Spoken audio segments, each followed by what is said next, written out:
So, good morning, ninth class. Let's continue with part 11 of chapter first, that is French Revolution. Today we are going to start a new topic, that is evolution of slavery. Last 10 chapters तक हमने ये पढ़ा कि French revolution के बारे में, और last video में तो हमने वीमेंस के बारे में बहुत सारी चीज़ें डिस्कशन करी, और आज भी वीमेंस के लिए फ्रेंच रिवॉल्यूशन क्या हुआ है, आइडियल बना हुआ है। तो लास्ट 10 वीडियोस तक हमने बार बार आपको ये समझाने की कोशिश करा कि किस तरीके से जो फ्रेंच रिवॉल्यूशन है पूरे वर्ल्ड के गवर्नमेंट सिस्टम और सोसाइटी के लिए, दोनों के लिए ही क्या है, एक इंस्पायर करने वाली एक इवेंट है, इंस्पायर करने वाली एक एक्टिविटी है जिसको आज भी लोग फॉलो करना चाहते हैं। So let's start with the evolution of slavery. मैं आपको बता दूं, the slave system was the worst of the greatest social evils of the 17th century in France. 17th century में जो अब तक के जितने भी सोशल एविल्स सोसाइटी में थे, फ्रेंच सोसाइटी में, उसमें slave system was the very worst of the greatest social evils. सबसे वर्स्ट कंडीशन थी कौन सी सिस्टम? Slave system. जो ये स्लेव ट्रेड था ना, was begin in 17th century. ये 17th सेंचुरी में ट्रेड इसका स्टार्ट हो गया।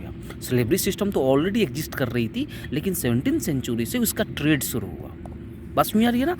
क्योंकि क्या हुआ था कि some French colonies like in Caribbean countries समझते हो ना, जो कि आज के डेट में वेस्ट इंडीज वगैरह है, ठीक है। तो वहाँ पर क्या हुआ कि फ्रेंच कॉलोनीज थी वो सब, यानी कि फ्रेंच उस पर अपना रूल एस्टैब्लिश किया हुआ था फ्रांस। तो उसने ये जो कैरेबियन कंट्रीज थी, ये बहुत ही इंपॉर्टेंट सप्लायर्स थे किसके? टैबैको के, इंडिगो के, शुगर के और कॉफ़ी के। अब इन क्रॉप्स की, इन प्रोडक्ट्स की बहुत बड़े सप्लायर्स कौन थे? ये कैरेबियन कंट्री, जिस पर रूल किसका था? फ्रेंच गवर्नमेंट का।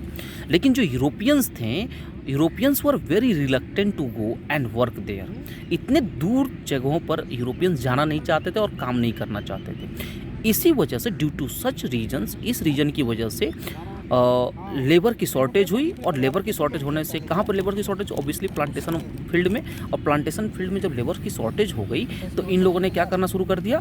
ट्रेड करना शुरू कर दिया। और इस ट्रेड को पॉपुलर किस नाम से किया गया? Triangular slave trade. Triangular slave trade इसको किस लिए कहा गया? क्योंकि ये जो ट्रेड था ना, 3 कॉन्टिनेंट्स के बीच में होता था। एक यूरोप से, दूसरा अफ्रीका और तीसरा अमेरिका से। यूरोप जो कि फ्रांस, ब्रिटेन लोग थे, ये लोग क्या करते थे? अफ्रीका यानी कि नाइजीरियन लोगों को एज अ स्लेव खरीदते थे और फिर अमेरिका और यूरोप में इसका सेल परचेज थे। तो स्लेव जो ट्रेड था, बहुत बड़ी इकोनॉमी थी। कहाँ पर? फ्रेंच और यूरोपियन इकोनॉमीज में बहुत बड़ा रोल प्ले करती थी स्लेव ट्रेड। Got it? तो throughout the 18th century there was a little criticism of slavery started in France. France में क्या हुआ कि स्लेवरी सिस्टम का कुछ लिटिल क्रिटिसिज्म स्टार्ट हुआ। कब? 18th सेंचुरी में। बस में आ रही है ना? 18th सेंचुरी में स्टार्ट करना शुरू हुआ। अब इसके लिए क्या हुआ? The national assembly tried to abolish it, but they were failed. National assembly, जब रिवोल्यूशनरी गवर्नमेंट, जब लुईस 16 यानी कि मोनार्की सिस्टम को खत्म किया, एबॉलिश किया, तो उसका नेशनल असेंबली आई। नेशनल असेंबली ने इसको खत्म करने की कोशिश करी, लेकिन वो लोग फेल हो गए। क्यों? क्योंकि बहुत सारी डिबेट्स भी करी। वो चाहते भी थे कि स्लेवरी सिस्टम खत्म हो जाए, लेकिन स्लेवरी सिस्टम को फेल नहीं कर पाए। क्यों? क्योंकि national assembly did not want to work against the businessman. क्योंकि बिजनेसमैन क्लासेस से नेशनल असेंबली बनी थी, तो वो नहीं चाहते थे कि इसको हर्ट करें। इसलिए बिजनेसमैन, जिनकी इनकम स्लेव ट्रेड से ही, स्लेव ट्रेड पर डिपेंडेंट था, वो लोग नहीं चाहते थे कि बिजनेसमैन की इस स्लेव ट्रेड के इनकम को क्या किया जाए? स्टॉप किया जाए। इसलिए नेशनल असेंबली ने उनको हर्ट ना करने की वजह से इस स्लेवरी सिस्टम को स्टॉप नहीं किया। लेकिन जब जैकोबिन गवर्नमेंट बनी, यानी कि द कन्वेंशन उन्होंने बनाया, तो उन्होंने एक लॉ पास किया फाइनली।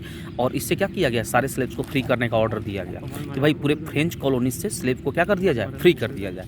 लेकिन जब नेपोलियन आया, but when Napoleon came in power, बस में आ रही है ना? क्योंकि डायरेक्टरी के बाद क्या हो गया? नेपोलियन जो वहाँ का एक वॉरियर था, उसने अपनी पावर एस्टैब्लिश कर दी, यानी कि आर्मी रूल एस्टैब्लिश हो गया। नेपोलियन ने अपनी पावर एस्टैब्लिश कर दी, तो उसने फिर से रीइंट्रोड्यूस कर दी किसको? स्लेवरी सिस्टम को। स्लेवरी सिस्टम को उसने रीइंट्रोड्यूस कर दिया। कहाँ पर? फ्रांस में। अब इससे क्या हुआ कि अब लेकिन रीइंट्रोड्यूस किया क्यों किया? क्वेश्चन ये है कि फ्रांस में रीइंट्रोड्यूस स्लेवरी सिस्टम क्यों हुआ? क्योंकि प्लांटेशन ऑनर्स जो थे, क्योंकि उनको तो स्लेव चाहिए थे। अब स्लेव चाहिए थे, तभी तो उनका जो प्लांटेशन वर्क था, जैसे कॉफ़ी, शुगर का जो सप्लाई करना चाहते थे, वो स्लेव्स ही करते। लेकिन स्लेव्स की शॉर्टेज अगर हो जाती, तो उनकी इनकम ग्रोथ नहीं हो पाती। फ्रांस की जो इनकम थी वो डिमोलिश हो जाती, कोलैप्स कर जाती। इसलिए प्लांटेशन ऑनर्स जिनकी स्लेव ट्रेड पर डिपेंडेंट थी उनकी इकोनॉमी, और वो जानते थे, वो समझते थे क्या कि हमारा राइट है स्लेवरी सिस्टम। इसलिए इनको भी नेपोलियन क्या करना चाहता था, हर्ट नहीं करना चाहता था, इसलिए उसने स्लेवरी सिस्टम को रीइंट्रोड्यूस कर दिया। दूसरा कि फ्रेंच इकोनॉमी में स्लेव ट्रेड का बहुत बड़ा इंपॉर्टेंट रोल था, इसलिए कंपेल्ड होकर के नेपोलियन ने क्या किया कि नहीं भाई, स्लेवरी सिस्टम को हम फिर से रीइंट्रोड्यूस करना पड़ेगा अगर फ्रांस की इकोनॉमी को स्टेबल करनी है तो। इसीलिए to protect the French economy को प्रोटेक्ट करने के लिए नेपोलियन ने क्या कर दिया, रीइंट्रोड्यूस द स्लेवरी सिस्टम। तो बहुत इंपॉर्टेंट क्वेश्चन है कि why Napoleon reintroduce the slavery system in the France या इन फ्रेंच कॉलोनीज। तो रिमेंबर, आंसर समझ में आ गया। बट फाइनली स्लेवरी सिस्टम जो था एबॉलिश हुआ फ्रांस में और फ्रेंच कॉलोनी में कब, 1848 में जा कर के। बात समझ में आ रही है। So thanks for the day and let's see in the next video. Thanks and नमस्ते।